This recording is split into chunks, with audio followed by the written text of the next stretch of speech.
Welcome everyone to our April Launchpad edition. Very excited to have you all here. Thank you for joining us. I have a wonderful speaker that is going to be sharing her experience and vast knowledge on neuroscience, and she's called the Brain Coach. Some of you might know her already, Dominica, but before I bring Dominica on stage, I wanted to give you a couple of reminders. One of them I just started to talk about, which is, and if you can share this with other coaches, from now on, the Coaches Launchpad will require you to be a member of the ICF Houston, which is great. We want more members to be part of ICF Houston. But if you, and therefore it will be a free ticket for you to participate in these monthly sessions. But if you are not a member, you can still sign up, but you will have to pay $10 to be part of these monthly sessions. And I'm bringing these wonderful speakers each month. Hopefully, you're all learning from each speaker. And if you have any feedback, please let me know. If you're not part of our WhatsApp group yet, feel free to contact me, connect with me. I'll add my number to the chat and you will be able to send me a message so I can add you to the Coaches Launchpad chat group. This is where I announce the speakers. This is where I share some information with you guys that I get through my research and my learnings to be a better coach and better entrepreneur, as we are all trying to do here. All right. Without further ado, let me bring to the stage Dominica. Dominica and I met through networking a year or so ago, and I've been following her, and she will share how you can follow her. And we've met more than a couple of times to share our experiences of being a coach and an entrepreneur. So I won't take more time from you, Dominica. Please go ahead. Hello and welcome. And I am so honored for inviting me, Elena, because I already had the privilege to speak for ICF LA. And now you guys, my hometown, I get to talk to my hometown, which is absolutely amazing.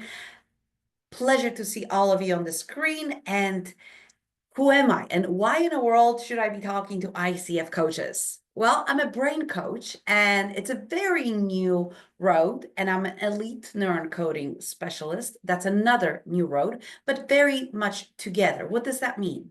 It means that I have been trained in neuroscience by Dr. Daniel Amen and about brain health, how that creates your personality. It turns out that your brain is the creator of your personality, not the other way around, which means what you guys are working with is dependent on how healthy is the brain. And there are different tips and tricks that I will share with you guys. And hopefully, I'll tell you some things new that you can put it into your practice and make it easier to work with people.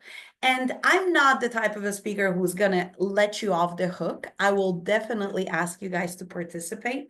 I have no problem if you ask a question during when I'm talking. Just raise your virtual hand. If you look on the bottom of the screen, you have a little hand. It says raise hand. Just click that. I will see that you're asking me a question and I'll stop. And of course, have your chat open. I'm going to open the chat right now so I can see what you guys are saying in case you're saying anything. And without further ado, ladies and gentlemen, I'm your brain coach, Steve.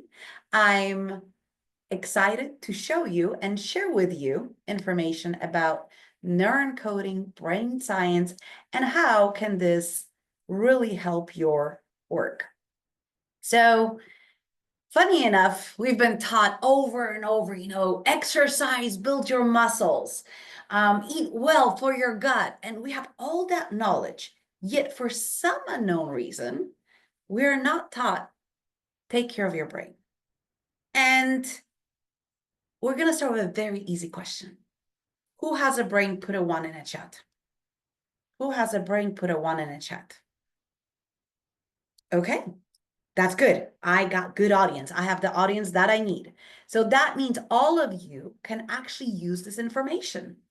So let's get started with the simplest thing. And of course, my clicker doesn't work. Let's try it this way. Will you work now? No, you've decided not to work. Fantastic. I love when they do that to me. So we're going to go by hand.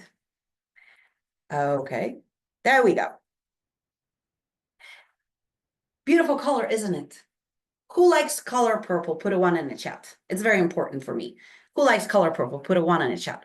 Fantastic. Okay, great. I love color purple too. And ladies and gentlemen, I like the darker and the lighter. It's so gorgeous. And we are all delusional, like all of us. Why? Because color purple does not exist at all. On a color spectrum, it's between green and blue. And your brain couldn't see the wave because there is no wave for color purple. So what it did, it created an illusion that there is a color. The only people actually who get this right are people who are colorblind because that color doesn't exist. And not only that, color purple got the whole wide world. We put that color in our logos. We talk about influence of that color. And again, that color does not exist on the spectrum. So if our brain was able to convince the whole population of this wonderful earth that something exists, but it doesn't, what else did it create that is non-existent?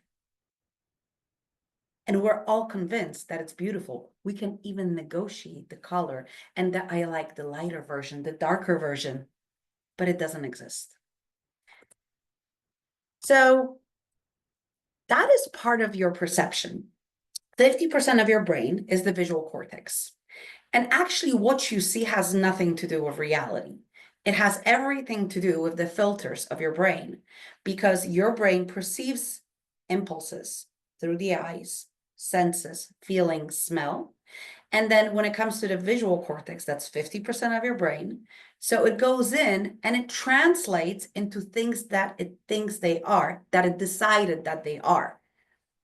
The truth is that perception of the same thing over and over can be very different. That's why we have this is some people believe something is beautiful, something is not. And when is the perception by your brain formed? Well, according to science, it is formed by the age of 7. But we're going to get to that. But it is important to understand how somebody perceives something and understand that there might be not one more person on the planet that sees it this way because of the wiring of your brain. Come on, be good. Okay, age of 7. Why is it so important? So there are 3 sprouts of brain development. One is when we're in the womb and we're getting infused with all the nutrients, our brain is growing, our brainstem is growing. And then when we're born, we have an abundance of connections. We will never have that many connections in our brain. And what happens is we get exposed to the world, and the more connections get activated, the brain goes, oh, this is what it is. So let me put it in this bucket. And then what it does, and I want you guys to remember this, your brain will always prove you right. Always. It's designed to do that. At the same time, it is designed to conserve energy. Why? Because it takes 20% of your energy anyway, just for functioning. And then what it does, if something happens, it goes, this fits this element. Okay, let me put it here. We do not analyze every event. We generalize. And we were talking about psychology, but there is biological actually reasoning. If your brain would analyze everything we do and happens and all the input, it would literally shut down. And the amount of energy it needs for new information is insane. So when those new neural connections are coming in, you're a little baby, you're observing, and you're just putting things in, and it makes no sense. But your brain is recording everything. Those connections that don't get activated go through something called pruning about age 7. And then your brain creates those little structures in your memory in hippocampus, which is bigger in women, and it's better connected to your emotional brain, which means, gentlemen, if we remember things 50 years down the line, it's not us, it's our brain. It is designed that way. It is a protective mechanism. So we get those little elements, and then your brain looks for proof without emotions. So let's say your brain decided that, I don't know, squirrels are dangerous. They could be if, they're sick, but in general, they're not. So your brain will be looking for information that it will prove it right and will reinforce that connection. So how do those connections look like? Well, we're going to get to this because it's very important. Those are two studies that I'm going to tell you guys about. So the belief at the beginning, it forms like a little tiny thread. And that thread is called neural pathway. That is how you create memories and beliefs in your brain. But then when it happens again, it becomes like a ribbon. And after it becomes a ribbon, it becomes a sidewalk, then a one-way street, then a two-way street, then a freeway and a highway. And when it's a highway, that's when it becomes a permanent automatic behavior connected to something called default network in your brain. And it's an automatic network that is connected to your beliefs and automatic behaviors. Now, understanding that in theory would be helpful. Why? Because if there is a process of creating something, then we know where to interrupt the process to make it better. Sometimes the beliefs we have, like there's also epigenetics, but I'm not going to go into epigenetics, how they influence behaviors, because that's a totally different area. So power of belief, 2017 and 2021, study done twice on about 300 students.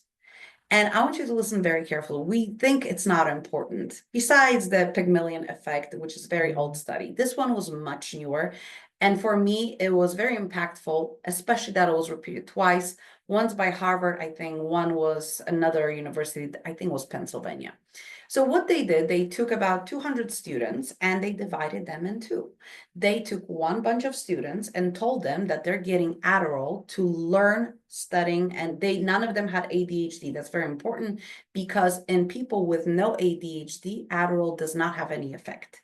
So they took the 100 people here and 100 people here. One group was told, we're giving you a pill to study better because Adderall helps studying. And this is the common belief in student population.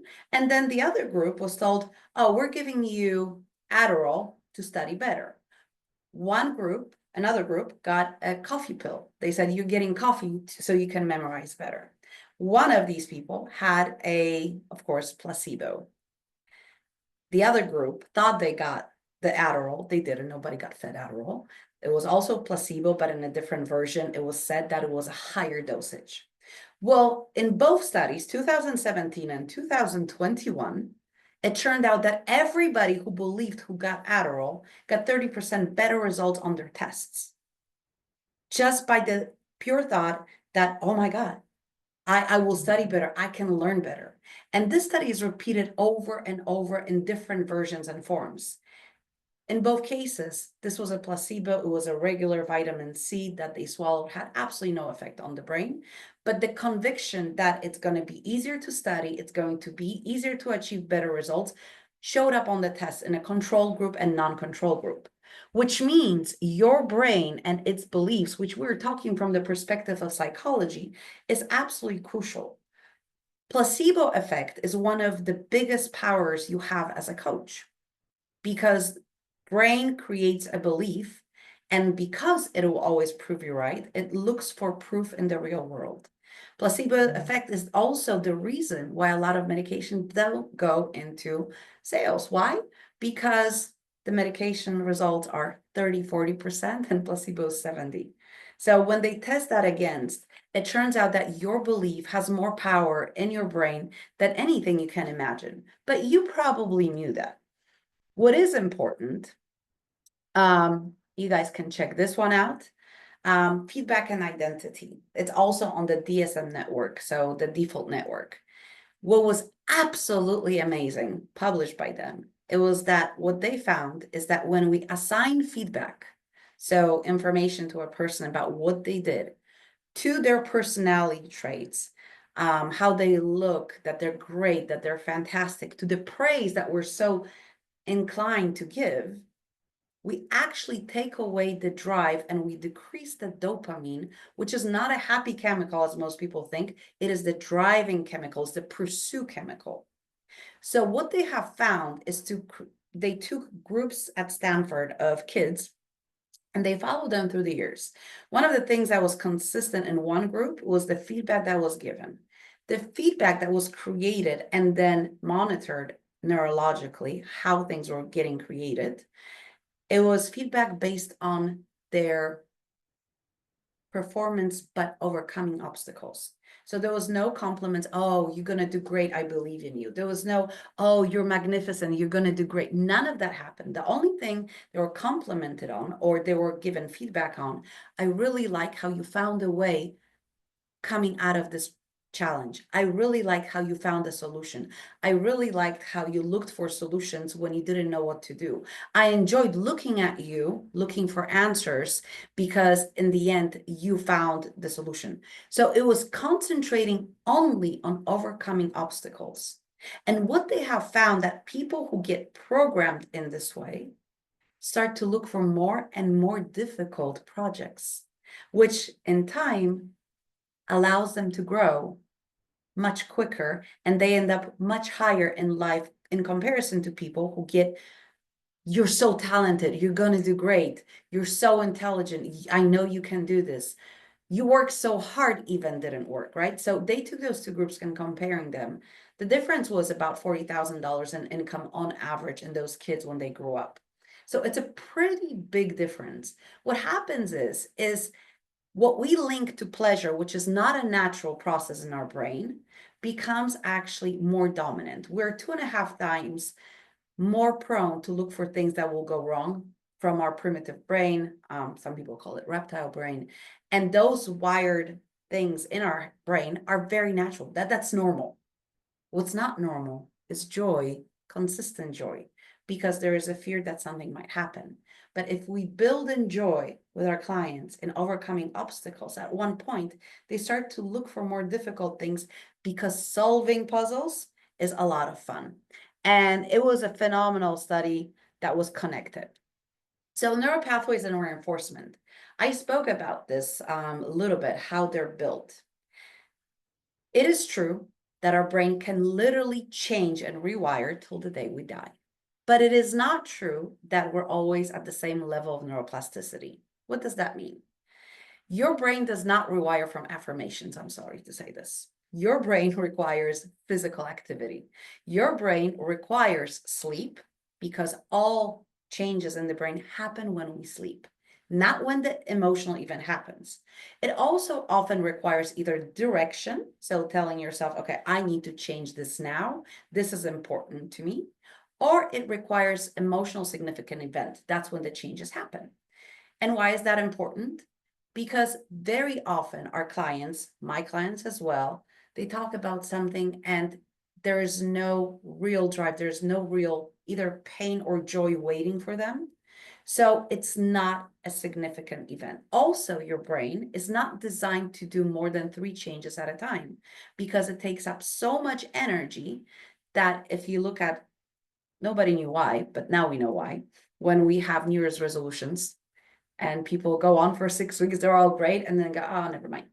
Your brain literally says that's too hard, that's too much work. If you look at history, in history, people would come, new government, we want all these changes. It was like a long list of changes. And at the end, after the revolution and the change of government, maybe 2, 3 things were changed. Why? Because we're not designed for revolution. Our brain is designed for evolution. That's why the slow process and the tiny steps are much more effective for the brain. Okay, these are some neurotransmitters. I'm sure you've heard of them. But the truth is, we don't have feelings. We have chemical cocktails that are dumped by our brain or activated by our stomach, which is called the second brain. And some of them, like dopamine, are also produced in the stomach. And they create the feeling. It's a chemical cocktail that your brain goes, okay, this event is connected to this chemical cocktail. That's how you're going to feel. Knowing this allows us to change what is being released. And we do that by rehearsal. your brain has rehearsed everything you've done your whole life over and over again. Noradrenaline, dopamine. Dopamine can be addictive and can actually kill you. But that's a different story. Serotonin, the relaxing hormone. Serotonin, the happy hormone, when you're sitting with your spouse or a partner or a dog and go, life is amazing. And you don't have to do anything. The pure comfort and joy, that's serotonin. Dopamine is the driving chemical that also shows up in high doses in addictions. And what's interesting, the neurocircuit for people who are dopamine addicted, that are people pleasers and A-type personalities that are go, go, go and overachievers is exactly the same. There's no different in your brain. What activates which part of your brain do activate. So if we go, okay, brain lies to you. That is so important. Our brain lies to us all the time. It lies to us, as we saw with color purple, but it lies with everything else because it's not able to process all the information. And because of generalization, it creates something we call automatic negative thoughts. Everybody has them. It's not a question, I'm different. Literally everybody. Most people at some point in their life also have suicidal thoughts, but thoughts are just that. And if we learn to retrain to disassociate the right part of the brain, which creates those thoughts, with your physiological reaction, you allow your brain to kind of throw them out and dismiss them so they're not pervasive. Now, interestingly enough, left temporal lobe in your client's brain. One of the questions I always ask, have you ever fallen off your bike, ladder, been in a car accident and hit your left temporal lobe? Why is that important? Because your left temporal lobe, if it's damaged, pressed in any way, and your brain is the consistency of like a butter, and then inside your skull you have ridges, then if it's damaged in any way, with time, it creates aggression. So it's not that somebody is aggressive, it is the damage to the brain that created aggression. If, for example, part of your brain, anterior cingulate gyrus, is not very flexible, so it doesn't let the neurons communicate easily, that's where we get rigid thinking. And there are specific physiological exercises that we do to activate those parts of the brain. Another thing you will find, which you might not know about, is when you are in a situation where your brain decides to go in a panic mode. One of the worst things you can do is tell somebody to meditate or to think. Your brain is busy. Biologically, that's not going to work. That's why you've probably heard, I hope you've heard, if you haven't, it works beautifully. It is the challenge of interrupting your brain with biological physiology. How does that work? It's a lemon or something very sour, where your brain gets a signal, goes, there's something more important happening here, brings down the attention to the mouth and the sourness.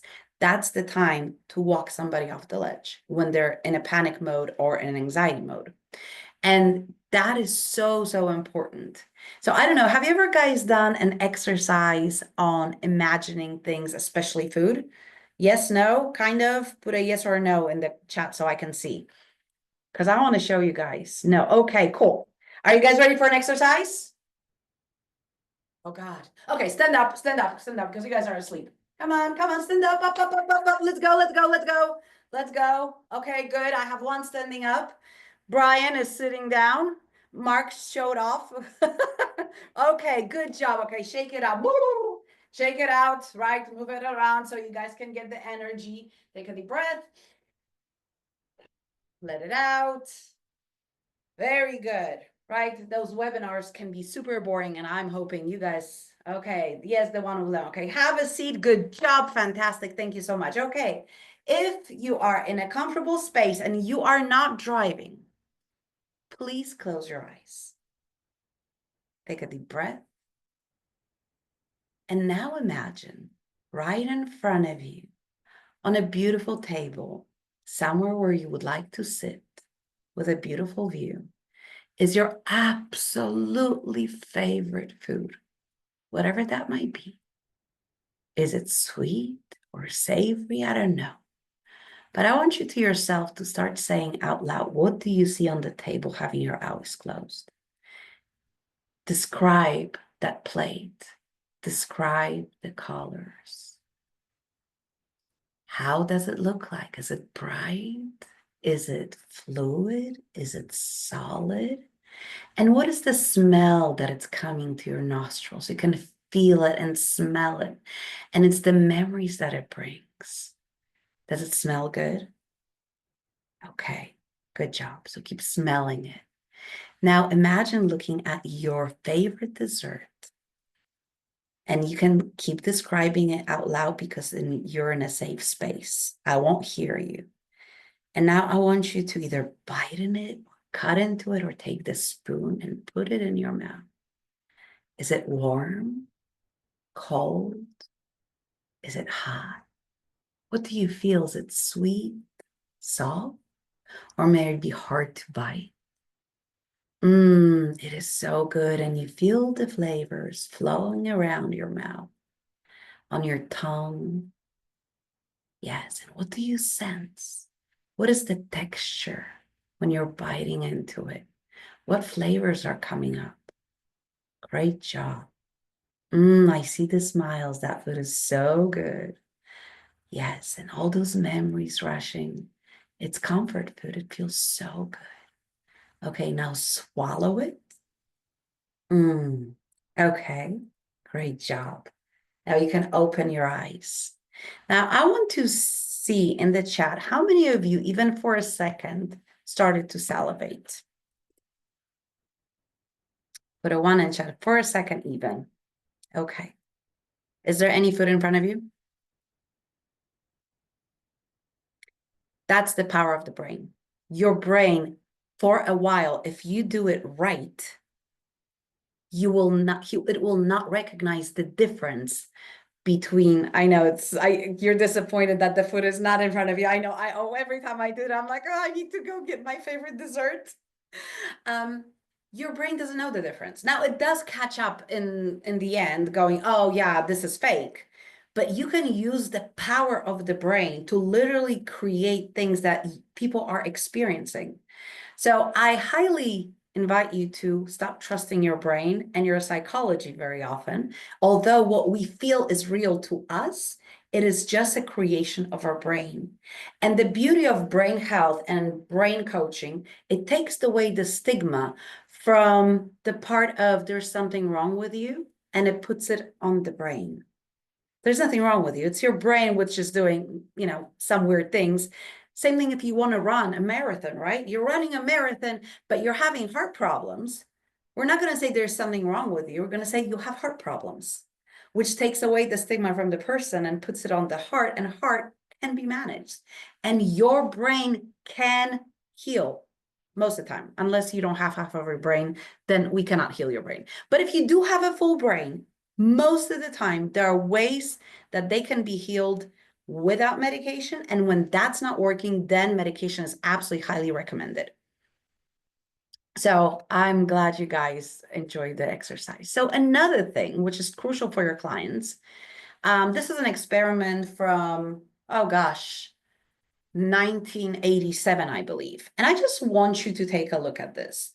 That's how important sleep is for your brain.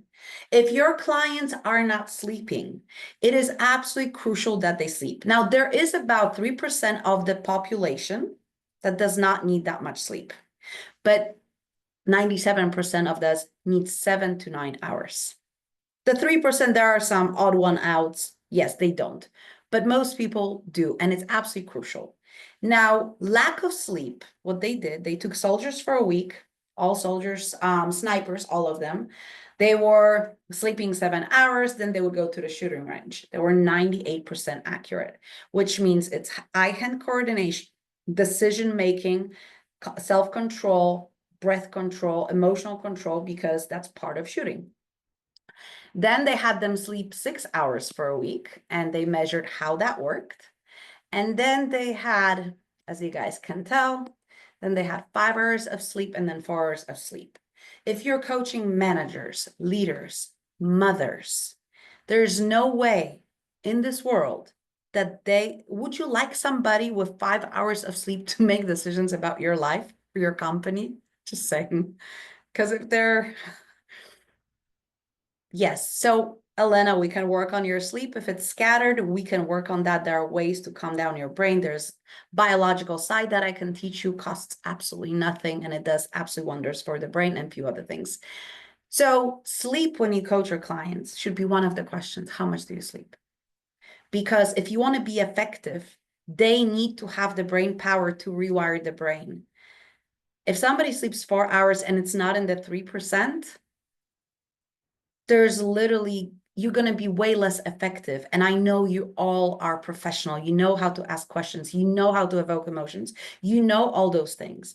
But these are biological factors that prevent you from being even more successful. So basically, soldiers who slept 4 hours were 15% accurate.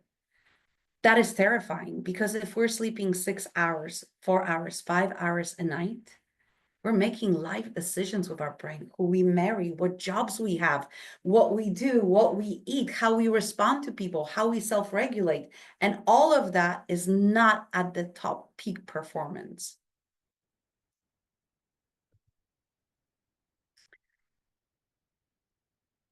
She always says, okay, this is my favorite story. Let me see the time, 35. Okay, cool. Dr. Amen, who trained me in brain science, brain coaching, neuroscience, and how different things influence. This is his story, but I absolutely love this story. Anybody ever coached person who is a naysayer and the first response is no? And in NLP, they call the meta program of, it's a meta program for just, gosh, what is it called? Not rejection. It's not oppositional. There's a name for it in a meta program. I don't remember, but I'm not an NLP person. So there are people who always say no. Would you like to go to the store with me? No. Would you like this? No. And then they go, why didn't you take me? Well, you said no. No, I didn't mean that, right? The no is the first answer. 80% of people are born pessimistic. They're not born. It is the environment that creates certain perspective and we're predisposed to that. So Dr. Amen had this beautiful couple. A woman was a very oppositional and always no, I want to go, sir. No, I don't want to do that. I want to go somewhere else. What do you want to eat? I don't know. I don't want to eat anything. So it was always a no. And unfortunately, their individual sexual life was falling apart as well. The husband was interested in his wife. The wife kept saying no. So in our culture, he was taught to, respect the no, which is a great thing. The challenge was that she was then mad at him that he's not having sex with her. So it made absolutely no sense. So what happened was her basal ganglia and anterior cingulate gyrus were basically stuck. They were not doing too well. So what Dr. Amen recommended to that couple, and he's a double board certified neuropsychiatrist, he said, okay, what you're going to do, you're going to first feed her carbs, not simple carbs, simple, basic carbs. Then you're going to go for a walk. And then you're going to ask her a question in a negative form. So what you're going to do, you're going to say, you probably don't want to go to a store with me. And guess what the answer was? Of course I do. So I'm not going to go into science behind this because I will take another 40 minutes to explain. But what happens is not every brain can be deprived of fats and carbs. And the rigidness of different parts of our brain depends on the nutrients and on the movement. So if you can, and if you have very oppositional, okay, I believe that I'm happy that John Hopkins said that. And again, we cannot measure if somebody is born when they're an infant. We cannot see that. There's no way of measuring that. But I understand that that's the science you're quoting, and that's also very important to understand. Either way, our brain requires certain nutrients. Our brain requires movement to get unstuck. And some people require physical movement. That's why you have people on the phone talking and walking, because they process information better when they're moving. We are designed to move. We're not designed to sit in our desks. Even now, I'm talking to you standing because it is important to be standing up and moving and getting your body activated.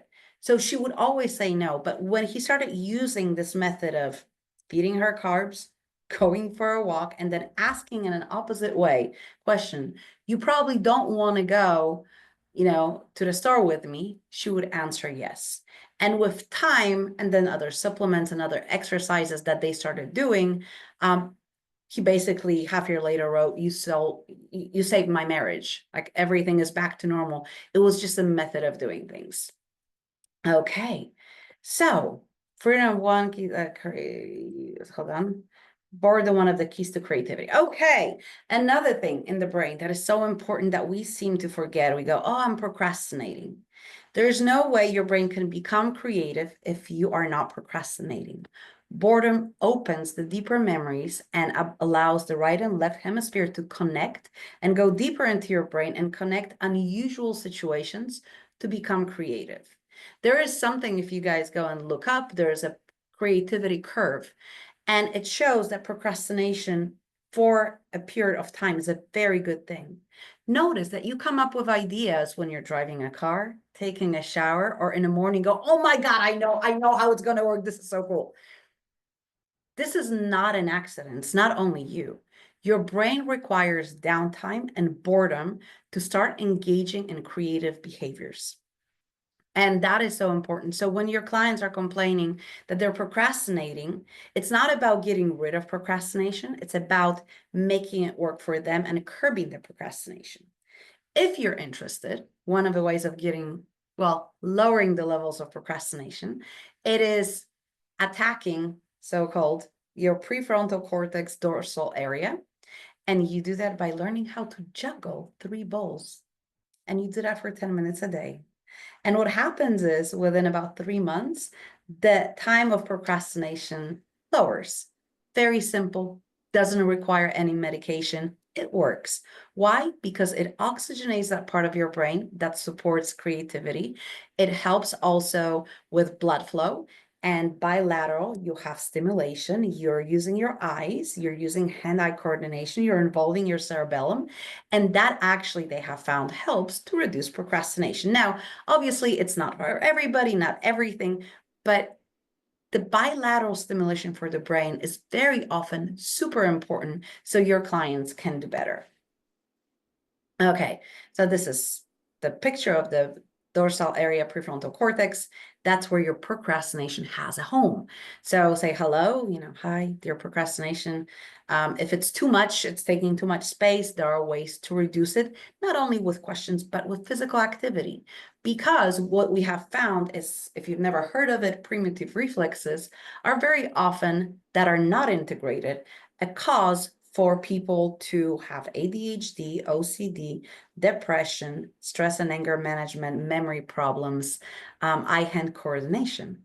And that is all because unintegrated primitive reflexes, and the only way to integrate them is physical activity specialized to the different part of the brain. But this is not, I'm just giving you little hints and tips that sometimes when things you're doing that are not working, there could be even more that you could recommend or suggest to your client, because I know all of you want to have phenomenal results, and the more we know, yes, knitting does that too. Absolutely. Absolutely. Knitting is a great thing. The best thing recommended by Dr. Daniel Amen are 3 exercises: pickleball, table tennis, his favorite, and regular tennis. I like pickleball tennis. I don't have strong arms, so it's hard for me, but I love pickleball. It is high-end coordination, a lot of movement, strategizing at the same time, does great things for your brain, oxygenation, blood flow, and a few other things. Enhanced eyes, yes, absolutely.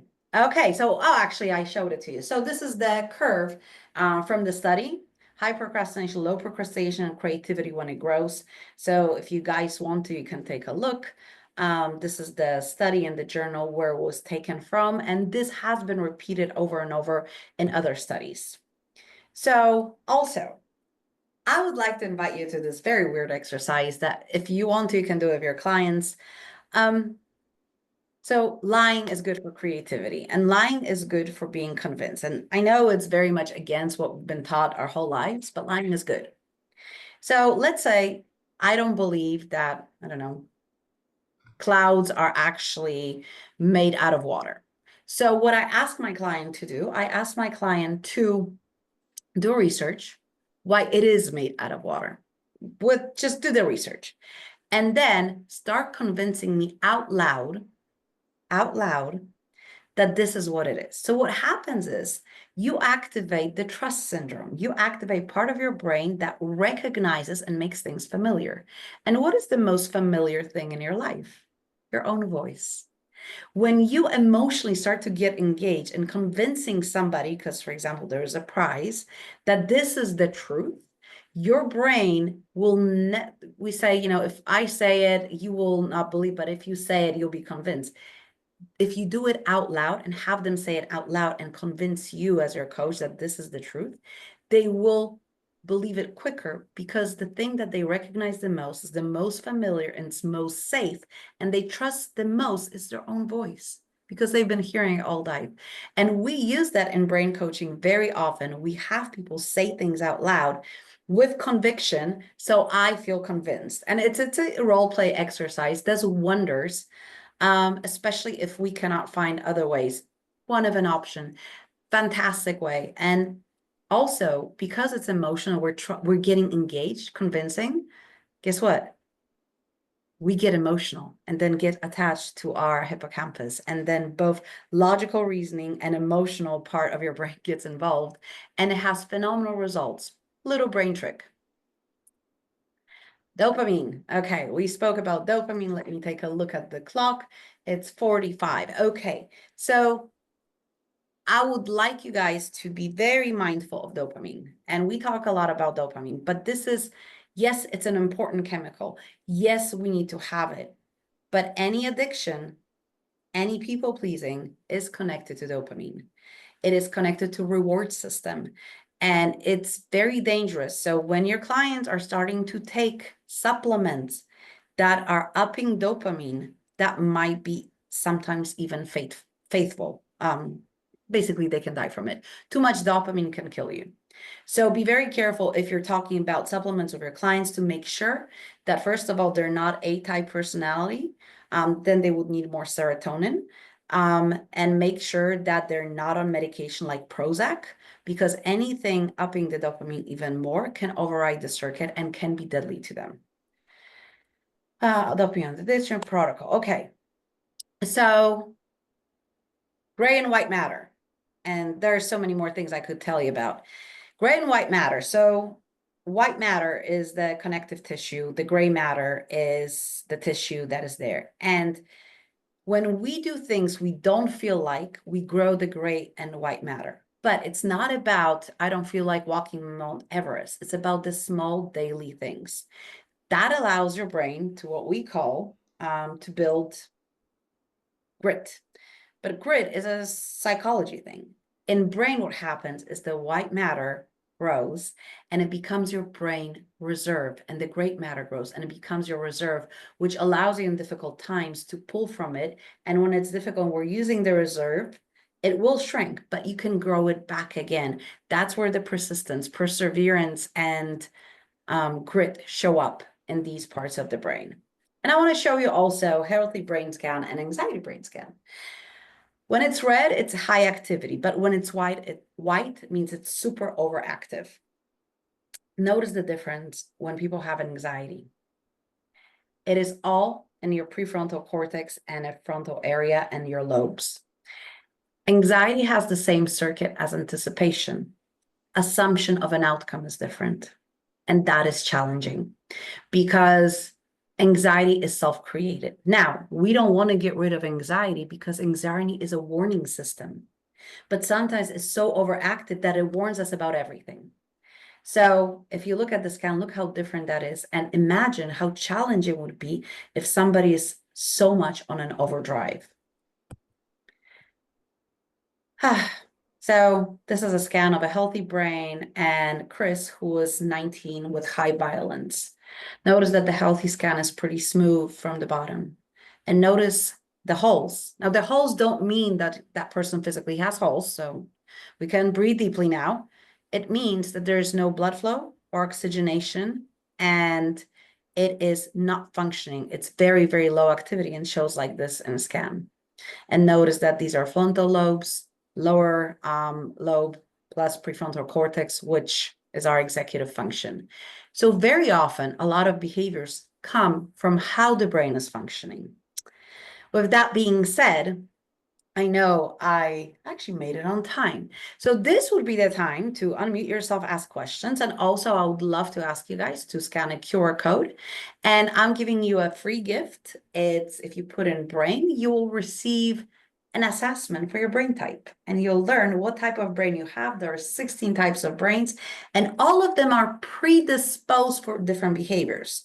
Now, your brain can be healed. So if you have type 16, you don't have to stay with type 16. And all of them have different, let's say, inclinations. It doesn't mean that everything is going to show up. It doesn't mean there's something wrong with you. It just shows how your brain is wired in the very basic version. And it's a brain assessment from Dr. Amen, which we use in coaching and brain coaching. So when it comes to me, that's all I wanted to tell you guys. You can find me at Your Brain Coach D everywhere. LinkedIn, Instagram, Facebook, YouTube. There are videos, there are workshops. And I am very happy to answer any questions if you might have any.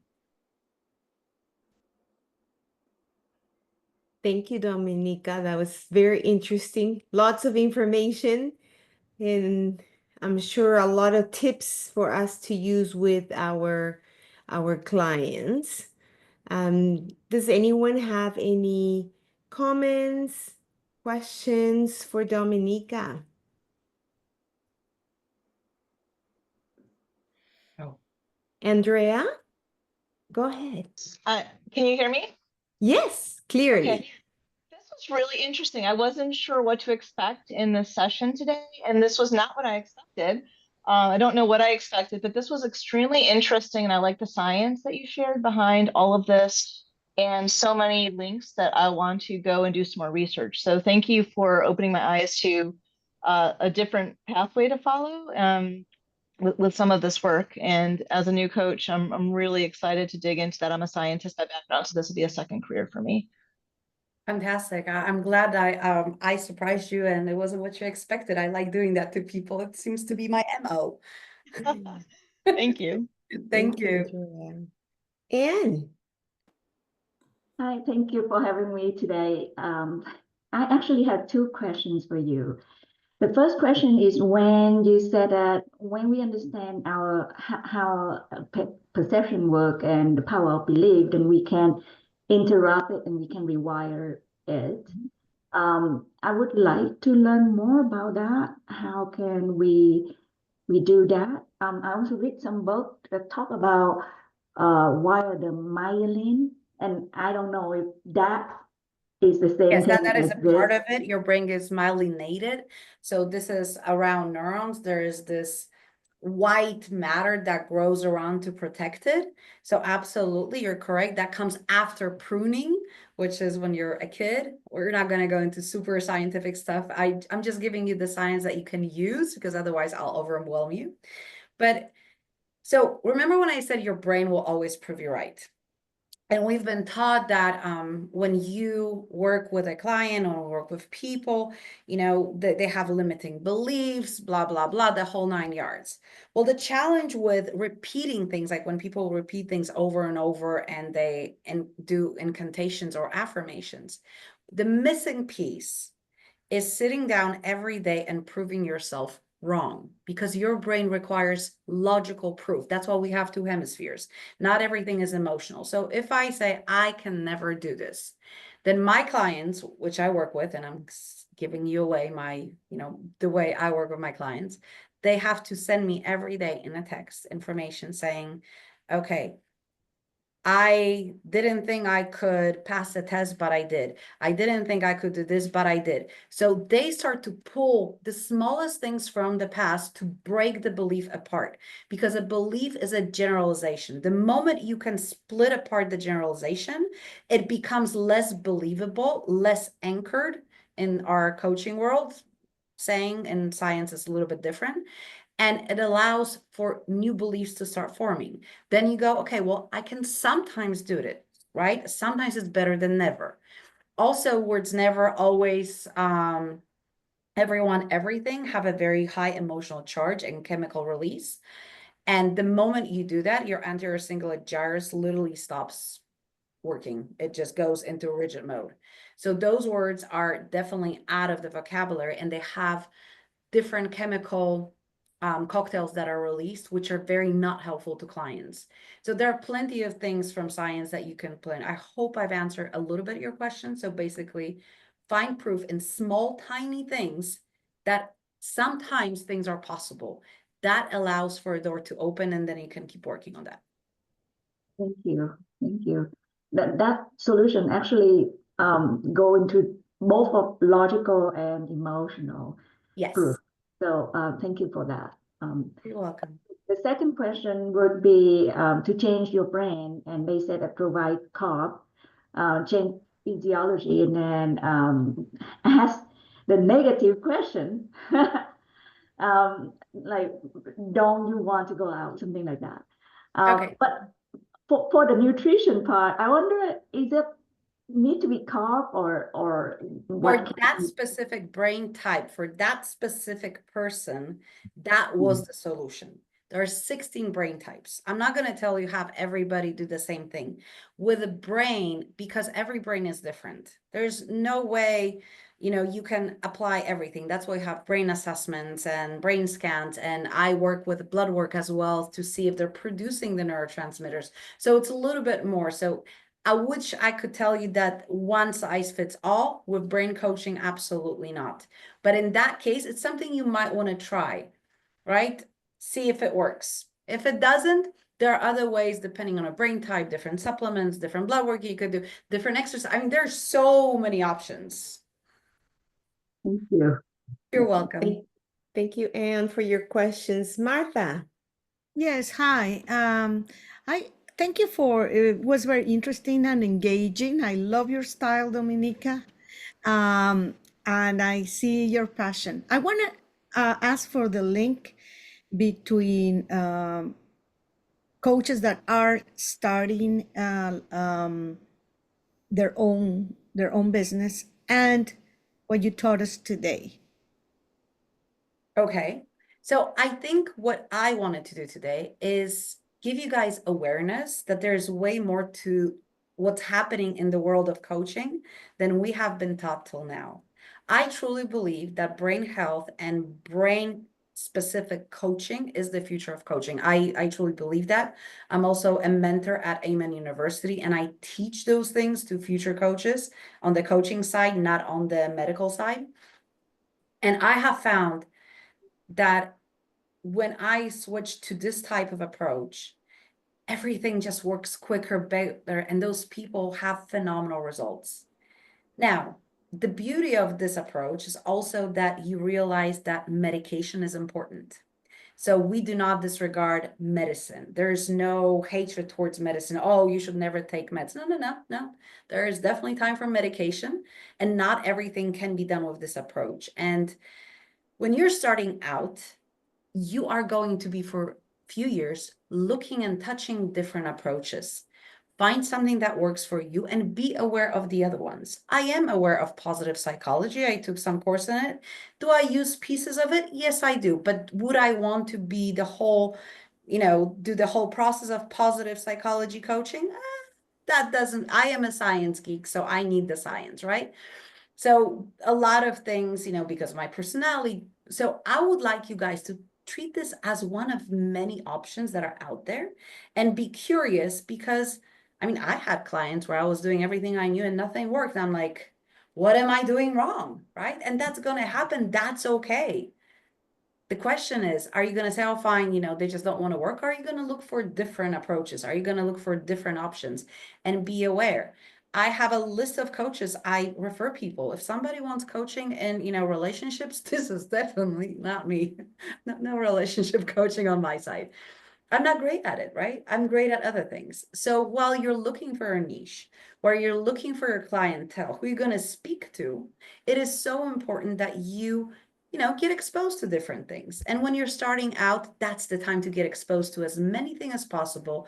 Take bits and pieces which resonate with you, and you can help your future clients or even yourself, because it's good to practice on you and say, I had these results, and everything I've told you guys, I've practiced on me. The short version of my story is I'm epileptic, and when I took Dr. Amen approach 8 years ago, I still take medication, but instead of 2,000 units of medications, I'm on 250. And I was on for 30 years on antidepressants. I'm taking saffron, especially dosed for me. And I am perfectly fine. I make sure I sleep enough. So unfortunately, you will not see me in a club at 3 a.m. I am asleep like a good girl before midnight. And I took those things to heart. But first time in my life, I have a normal EEG 4 times in a row. I have no changes in my brain. I literally healed my brain, which they told me was impossible, and they wanted to put me on disability. Yes, I was trained by Dr. Amen. I'm still trained by Dr. Daniel Amen. Yes, Kate. Thank you. Dominica, thank you, Martha, for your question. Before we go, Dominica wanted to make sure we take a group picture. So Andrea, Pega, if you don't want to be on the picture, that's fine. But if you do, well, she's probably gonna post it in Yes, LinkedIn. Kate, he is. We will take a picture, and thank you. So everybody smile. Okay. And I'll tell you, yes, there we go. Thank you, everyone. I will pass this picture to you. Thank you. Dominica, I want to thank you for a wonderful, as you can tell, everybody learned so much from you, Dominica. We appreciate you being our speaker today. And thank you, everyone, for attending. If you have any feedback, feel free to send it to me directly. I added my phone number for you to join our WhatsApp group, the Coaches Launchpad WhatsApp group, if you want to hear in advance who the speaker is, what we're going to talk about. I share with you through WhatsApp some articles, and that's just me. I'm a volunteer, so I'm just leading this group as a volunteer, but I love helping other coaches, learn as I have learned throughout my 2 years of being an entrepreneur. So thank you again, and have a wonderful week, everyone. Thank you, Dominica. Thank you for having me. If you guys have any questions, you know how to find me. Thanks. Bye-bye. Thank you. Bye.